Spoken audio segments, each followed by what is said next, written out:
The helicopter blades cut through the thin mountain air as Staff Sergeant Marcus Rodriguez checked his equipment one final time.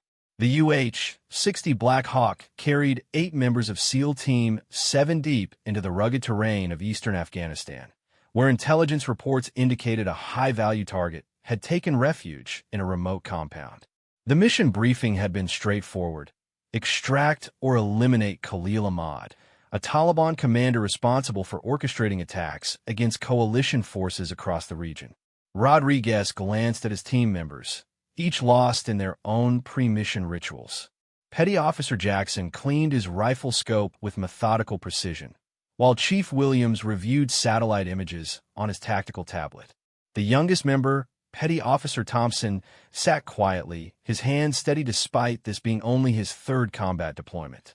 These men had trained together for months, becoming a finely tuned machine capable of executing the most dangerous operations behind enemy lines.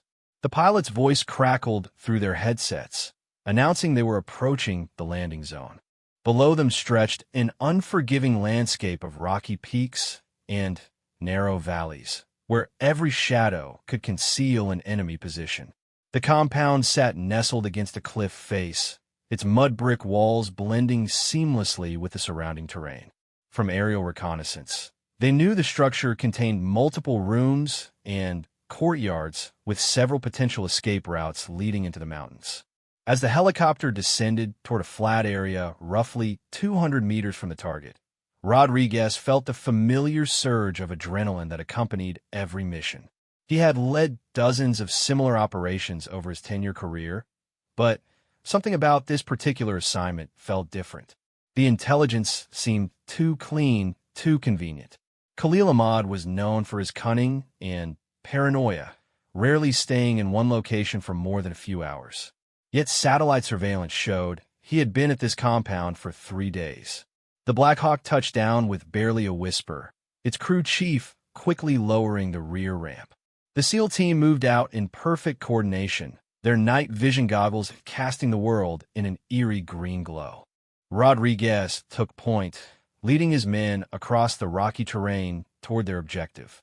Every step was calculated, every movement designed to minimize noise and maintain concealment from potential observers. The compound appeared quiet as they approached, with no visible sentries or signs of activity. This concerned Rodriguez even more than overt defensive measures would have. In his experience, empty-looking targets often proved to be the most dangerous. He signaled for his team to establish a perimeter while he and Jackson moved forward to conduct a closer reconnaissance of the main building.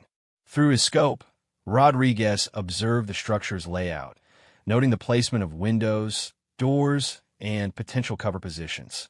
The intelligence photos had been accurate, showing a single-story building with thick walls and few openings. A small generator hummed quietly behind the structure, indicating the presence of electrical power and suggesting the compound was indeed occupied. Satellite dishes on the roof confirmed this was more than just an abandoned shelter. After 20 minutes of observation, Rodriguez made the decision to proceed with the assault. He positioned Williams and Thompson to cover the rear exit while he, Jackson, and the remaining team members approached the main entrance. The plan was simple: breach the front door simultaneously with the rear team's entry, overwhelming any defenders before they could mount effective resistance or escape with their target. The breach charges detonated precisely at midnight, the twin explosions echoing off the surrounding cliffs like thunder. Rodriguez and his team poured through the smoking doorway, their weapons trained on every corner and shadow. The first room was empty except for basic furniture and scattered personal belongings. They moved methodically through the structure, clearing each space with practiced efficiency. In the third room, they found evidence of recent occupation: warm tea glasses, a still smoldering cigarette, and papers scattered across a low table. The documents appeared to contain tactical information and maps of coalition base locations, confirming they were in the right place. However, Khalil Ahmad was nowhere to be found, and the compound seemed to have been hastily abandoned only minutes before their arrival. Jackson's voice came through the radio with concerning news from the perimeter team. They had discovered fresh tire tracks leading away from the compound, along with footprints heading toward the rocky slopes above their position. It appeared their target had received advance warning of the incoming raid and had fled with a small group of fighters into the mountains surrounding the valley. Rodriguez made a quick tactical decision that would soon prove fateful. Rather than calling for extraction and aborting the mission, he chose to pursue Khalil Ahmad into the mountain terrain. The intelligence indicated this was their best opportunity to capture or eliminate the Taliban commander, who had eluded coalition forces for over 18 months. The trail was fresh, and his team was well equipped for mountain operations. The SEAL team left the compound and began tracking their quarry up a narrow goat path that wound between massive boulders and sheer rock faces. The terrain was treacherous even with night vision equipment, requiring them to move slowly and carefully to avoid detection or accidental falls. Rodriguez knew they were entering an environment that heavily favored defenders who knew the local geography. As they climbed higher into the mountains, the temperature dropped noticeably, and a thin fog began to roll in from the valleys below. This reduced their visibility and made communication more challenging, forcing them to maintain closer formation than Rodriguez would have preferred. The path grew increasingly narrow, with steep drops on one side and nearly vertical rock walls on the other. After an hour of careful pursuit, Thompson spotted movement ahead through his night vision scope. A small group of figures was moving along a ridge approximately 300 meters above their position, appearing to head toward what satellite imagery showed as a series of caves and crevices perfect for hiding or staging ambushes. Rodriguez realized they were walking into a potential trap, but felt committed to continuing the mission given how close they were to their objective. The SEAL team pressed forward, unaware that Khalil Ahmad had anticipated their pursuit and had positioned fighters in carefully selected locations along the mountain path. The Taliban commander had used this same route to escape coalition forces twice before, and he knew exactly where to place his men for maximum tactical advantage. The rocky terrain provided excellent concealment and multiple firing positions while limiting the Americans' mobility and options for cover. Rodriguez began to sense they were being watched as they approached a particularly narrow section of the path, with a trail curved around a massive boulder formation. His instincts, honed by years of combat experience, told him something was wrong with the tactical situation. The pursuit had been too easy, and their quarry seemed to be leading them toward increasingly favorable defensive terrain. As the team rounded the bend in the path, Rodriguez caught a glimpse of movement in the rocks above. Before he could warn his men or take evasive action, the mountainside erupted with muzzle flashes as enemy fighters opened fire from multiple concealed positions. The SEAL team found themselves caught in a carefully orchestrated ambush, with limited cover and few options for escape or effective counterattack. Bullets ricocheted off the rocks around them as Rodriguez shouted orders to his team, directing them toward what little cover the terrain provided. They had walked directly into the kill zone of a well-planned ambush, exactly as Khalil Ahmad had intended. The Taliban fighters held commanding positions on the high ground, with clear fields of fire and multiple escape routes if the battle turned against them. The situation had gone from a routine extraction mission to a fight for survival in the span of seconds. Rodriguez knew his team's survival depended on their training, their equipment, and their ability to think clearly under extreme pressure. But as enemy fire intensified from the rocks above, he began to realize that conventional tactics might not be enough to extract his men from this deadly predicament. The intensity of enemy fire forced Rodriguez and his team to take cover behind a cluster of large boulders that provided minimal protection from the elevated shooting positions. Jackson had taken a bullet in his shoulder during the initial volley, and though the wound wasn't life-threatening, it significantly limited his combat effectiveness. Chief Williams was treating the injury, while simultaneously trying to identify enemy positions and coordinate their defensive response. Thompson, despite his relative inexperience, demonstrated remarkable composure under fire. He had found a position that allowed him to observe the enemy positions and was calling out target locations to his teammates. Through his scope, he counted at least 6 muzzle flashes coming from different points along the ridge above them, indicating they were facing a well-prepared force that had likely been waiting in position for hours. Rodriguez attempted to contact their helicopter support, but the mountainous terrain was interfering with radio communications. The valleys and peaks created dead zones where their tactical radios couldn't reach the aircraft circling in the distance. This meant they were essentially on their own until they could either eliminate the threat or move to higher ground where radio contact might be possible. The enemy fighters demonstrated professional marksmanship and tactical discipline, firing in controlled bursts and changing positions between volleys to prevent the Americans from fixing their locations. Khalil Ahmad had clearly chosen experienced fighters for this operation, men who understood mountain warfare and knew how to use terrain to their advantage. Every few minutes, they would shift their firing positions, making it nearly impossible for the SEAL team to establish effective return fire. As minutes stretched into what felt like hours, Rodriguez realized their ammunition was being depleted faster than he had anticipated. The enemy's superior positioning meant most of their return fire was ineffective, forcing them to suppress multiple positions simultaneously without achieving decisive results. At their current rate of expenditure, they would be out of ammunition within 30 minutes, leaving them completely vulnerable to enemy assault. Williams had managed to establish limited radio contact with their support aircraft, but the pilots reported they couldn't provide close air support due to the proximity of enemy and friendly forces in the rocky terrain. The risk of friendly fire was too high, and the mountainous environment made it difficult to identify specific targets from the air. The SEAL team would have to resolve this situation using their own resources and tactical skills. The situation deteriorated further when enemy fighters began moving to flank their position from both sides of the narrow path. Rodriguez spotted movement among the rocks to their left and right, indicating Khalil Ahmad's men were attempting to surround them and eliminate any possibility of retreat. This was a classic mountain warfare tactic designed to trap enemy forces in a kill zone while preventing escape routes. Thompson noticed something that the others had missed during the chaos of the firefight.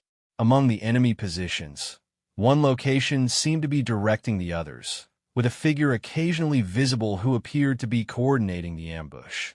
Through his rifle scope, he caught glimpses of someone wearing different clothing and equipment, possibly Khalil Ahmad himself. This presented both an opportunity and a significant risk. Rodriguez made a tactical decision that went against conventional wisdom, but seemed to be their only chance for survival. Instead of continuing to defend their current position, he decided to attempt a direct assault on the enemy positions. The plan was extremely dangerous, requiring them to advance uphill against fortified positions, but staying in their current location guaranteed eventual defeat as ammunition ran low and flanking forces closed in. Jackson, despite his shoulder wound, volunteered to provide covering fire while the rest of the team attempted to advance. His position behind a large boulder gave him good observation of most enemy locations, and he still had adequate ammunition for sustained fire. Williams and 2 other team members would advance along the right flank, while Rodriguez and Thompson moved up the center of the path directly toward the main enemy position. The assault began with Jackson laying down suppressive fire that forced the enemy fighters to keep their heads down and limited their ability to return accurate fire. Rodriguez and Thompson moved quickly from cover to cover, using every rock formation and terrain feature to mask their advance. The enemy responded by increasing their rate of fire, but the reduced accuracy caused by Jackson's suppression allowed the advancing Americans to gain ground. Williams and his flanking team made better progress initially, finding a series of natural rock formations that provided concealed movement toward the enemy right flank. However, as they approached within 50 meters of the nearest enemy position, they came under direct fire from a hidden fighter positioned specifically to prevent such flanking movements. Williams was forced to take cover and found himself pinned down with limited options for further advance. Thompson demonstrated exceptional marksmanship during the advance, successfully engaging two enemy fighters who exposed themselves while attempting to fire on Rodriguez. His accurate shooting eliminated immediate threats and allowed their continued movement uphill. However, the young SEAL was beginning to show signs of fatigue from the physical demands of climbing while under fire, and his ammunition was running dangerously low. Rodriguez reached a position approximately 100 meters below the main enemy stronghold when disaster struck. A hidden explosive device, likely an improvised mine placed specifically to defend this approach route, detonated near his position. The blast threw him against the rocks and left him temporarily disoriented, with possible internal injuries and definitely compromised hearing from the concussion. With Rodriguez incapacitated, Thompson found himself effectively leading the assault despite being the least experienced member of the team. The enemy fighters recognized the disruption in American coordination and began advancing from their positions to finish off the isolated and scattered SEAL team. Khalil Ahmed's plan was working perfectly, and it appeared the Americans would be eliminated within minutes. Thompson made a crucial observation that would change the course of the battle. From his elevated position, he could see that one of the enemy fighters was moving between positions carrying what appeared to be a radio, likely coordinating the entire ambush.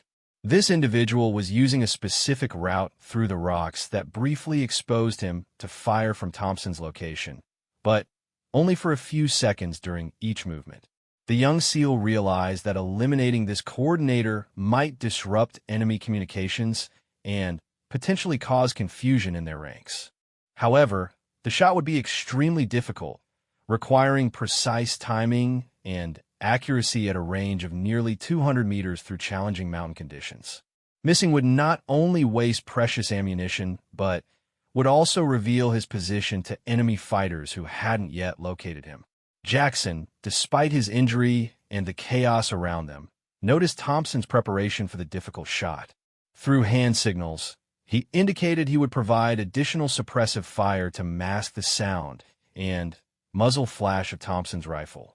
This coordination between the wounded veteran and the young SEAL represented the kind of teamwork and tactical adaptation that characterized elite military units under extreme pressure.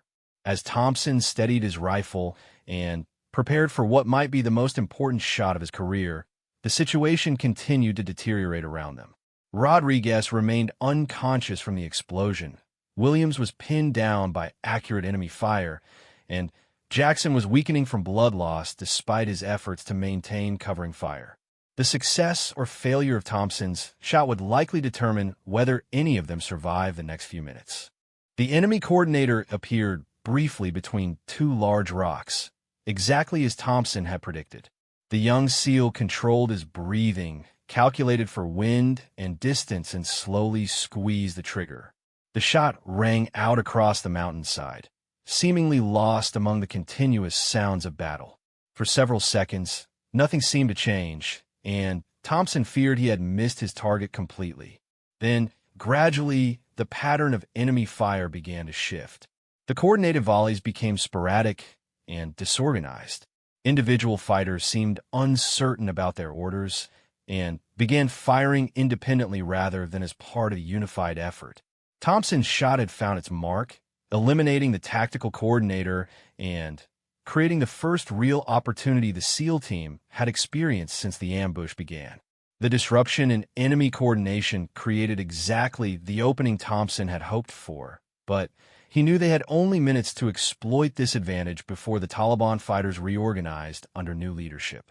Rodriguez was beginning to regain consciousness from the explosive blast, though he remained disoriented and was clearly suffering from concussion symptoms that affected his balance and decision-making capabilities. Thompson took the initiative that his training had prepared him for, despite his junior rank and limited combat experience. He signaled to Jackson and Williams, indicating they should concentrate their fire on the leftmost enemy positions while he attempted to reach Rodriguez and assess his condition. The plan required precise timing and coordination, as any mistake would expose team members to concentrated enemy fire from multiple directions. Moving carefully through the rocky terrain, Thompson reached Rodriguez's position and quickly evaluated his injuries.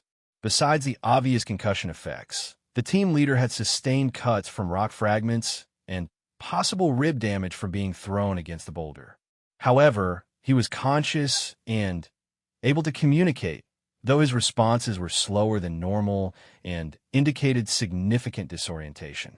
Williams had used the confusion in enemy ranks to advance his flanking team closer to the main Taliban position. From his new location, he could observe that several enemy fighters appear to be arguing among themselves, likely debating whether to continue the ambush or retreat to more defensible positions. This internal disagreement provided additional opportunities for the Americans to press their tactical advantage. Jackson continued providing suppressive fire despite his shoulder wound and increasing fatigue from blood loss. His professional discipline and experience kept him focused on supporting his teammates even as his physical condition deteriorated. Through his scope, he noticed that some enemy fighters had already begun withdrawing from their forward positions, suggesting their confidence in the ambush was wavering. Thompson helped Rodriguez move to a more secure position behind a large boulder formation that provided better protection and concealment. From this location, the team leader could observe the entire battlefield and begin reasserting command and control over the tactical situation. Though still affected by the concussion, Rodriguez's experience allowed him to quickly assess their options and develop a plan for breaking out of the ambush zone. The key insight Rodriguez provided, despite his injuries, was recognizing that the enemy's greatest strength had become a vulnerability. The Taliban fighters were positioned excellently for ambushing forces on the path below, but their elevated positions also limited their mobility and escape routes. If the Americans could reach the high ground, they could potentially trap the enemy fighters in their own defensive positions. Working together, Rodriguez and Thompson developed a modified plan that took advantage of the enemy disorganization while accounting for their team's current limitations. Williams would continue his flanking movement to prevent enemy escape routes, while Jackson maintained suppressive fire from his current position. Rodriguez and Thompson would attempt a direct assault on the main enemy stronghold, using speed and surprise to overcome their disadvantaged position. The assault began with Jackson concentrating his fire on known enemy positions, forcing the Taliban fighters to keep their heads down during the critical initial moments. Thompson and Rodriguez moved quickly uphill, using terrain features and the continuing confusion in enemy ranks to mask their approach. The lack of coordinated enemy response made their advance possible, though still extremely dangerous. Williams reached a position where he could observe the rear of the enemy positions and made a crucial discovery. Several Taliban fighters were attempting to escape through a hidden path that led deeper into the mountain caves. Among them was a figure who matched the description of Khalil Ahmad, their primary target. Williams faced a difficult decision: pursue the escaping target or continue supporting his teammates' assault on the remaining fighters. Understanding that capturing Khalil Ahmad was the mission's primary objective, Williams made the decision to pursue the escaping group while his teammates dealt with the remaining ambush force. He signaled his intentions to Rodriguez, who acknowledged and approved the plan despite the risks involved in splitting their already small force. This decision would prove crucial to the mission's ultimate success. Thompson and Rodriguez reached the main enemy position to find it largely abandoned, with only 2 Taliban fighters remaining to provide rearguard action for their retreating comrades. The brief firefight that followed demonstrated the young SEAL's growing confidence and tactical skills as he successfully flanked one enemy position while Rodriguez engaged the other despite his injuries and disorientation. Meanwhile, Williams pursued Khalil Ahmad's group through the mountain terrain, using his knowledge of tracking and small unit tactics to maintain contact without being detected. The Taliban commander was moving with 3 bodyguards toward what appeared to be a prepared escape route, complete with cache supplies and alternative paths leading to different valleys. Williams realized this entire area was part of an elaborate defensive system. The pursuit led Williams through increasingly treacherous terrain, where one wrong step could result in a fatal fall down steep rocky slopes. However, his determination to complete the mission and his confidence in his tactical abilities drove him forward despite the dangers. The enemy group seemed unaware they were being followed, focusing on rapid movement rather than counter-surveillance measures. Jackson's position became untenable as remaining enemy fighters began concentrating their fire on his location, having identified him as the primary threat to their escape and reorganization efforts. Despite his injuries and ammunition concerns, he maintained his suppressive fire long enough for Rodriguez and Thompson to clear the main enemy position and begin pursuing the retreating Taliban fighters toward the mountain caves. The tactical situation had completely reversed from the initial ambush. The Americans now held the high ground and were pursuing scattered enemy forces through terrain they were beginning to understand. However, time was becoming a critical factor, as daylight would soon arrive and potentially bring enemy reinforcements or compromise their extraction options. Williams caught up with Khalil Ahmed's group at a narrow choke point where the escape route passed between 2 massive rock formations. This location provided an ideal position for one person to control the passage of a larger group, and Williams realized this might be his only opportunity to engage the enemy commander before he disappeared into the extensive cave system beyond. The engagement was brief but decisive. Williams used his superior marksmanship training and tactical positioning to eliminate 2 of the bodyguards before Khalil Ahmad even realized he was under attack. The Taliban commander attempted to escape into the rocks, but Williams had anticipated this move and positioned himself to cut off the most likely escape routes. Rodriguez and Thompson reached Williams' position just as he was securing Khalil Ahmad, who had sustained a leg wound during the firefight, but was alive and could be interrogated for intelligence about other Taliban operations. The primary mission objective had been achieved despite the near disaster of the initial ambush, largely due to Thompson's crucial shot that had disrupted enemy coordination. Jackson required immediate medical attention for his shoulder wound and blood loss, so Rodriguez called for emergency extraction while the team consolidated their position around the captured Taliban commander. The helicopter crews had maintained radio contact and were able to guide the aircraft to a landing zone approximately 1 kilometer from their location, requiring a careful movement through potentially hostile terrain. The extraction proceeded without incident, as the remaining Taliban fighters in the area seemed more concerned with escaping than engaging the Americans again. Khalil Ahmad proved to be a valuable intelligence source, providing information about planned attacks and Taliban leadership structure that would benefit coalition operations for months to come. During the flight back to base, Rodriguez reflected on the lessons learned from the mission and the performance of his team under extreme pressure. Thompson had demonstrated exceptional growth and tactical maturity, transforming from a relatively inexperienced operator into a confident and capable team member. The young SEAL's shot had literally saved their lives and turned potential disaster into mission success.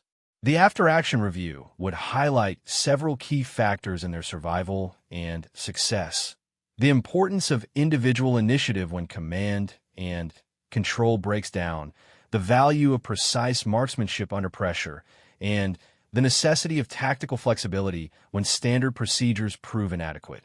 Thompson's willingness to take responsibility and make crucial decisions had exemplified the SEAL ethos of adaptability and courage under fire. Jackson's shoulder wound healed completely within 6 weeks, and he returned to full operational status with commendations for his performance during the ambush. Williams received recognition for his independent pursuit and capture of the primary target, demonstrating the kind of tactical judgment that separated elite operators from conventional forces. Rodriguez recovered fully from his concussion, and continued leading successful missions throughout his deployment. For Thompson, the mission marked a turning point in his military career and personal development. The confidence gained from performing successfully under extreme pressure would influence his approach to future operations and his role within the team. The shot that had disrupted enemy coordination became a defining moment that proved his value as a special operations warrior and earned him the respect of his more experienced teammates.